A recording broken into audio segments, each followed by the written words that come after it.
នេះគឺជាទស្សនភាពនៅលើកំពូលភ្នំព្រះវិហារហើយយើងមើលពីលើកំពូលភ្នំទៅខាងលិចហ្នឹងខេត្តកំពង់ឆ្នាំង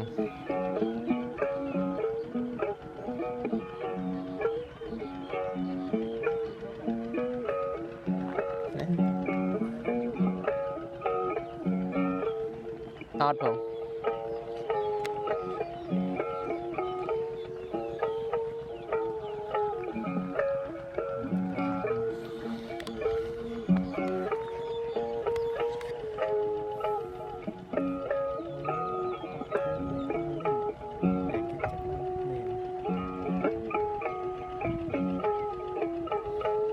កាលមុនប្រជាពលរដ្ឋបាតកម្មមកដាក់គ្រឿងចាក់នៅ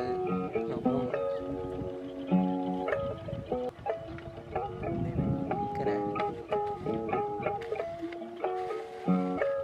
ឆេះ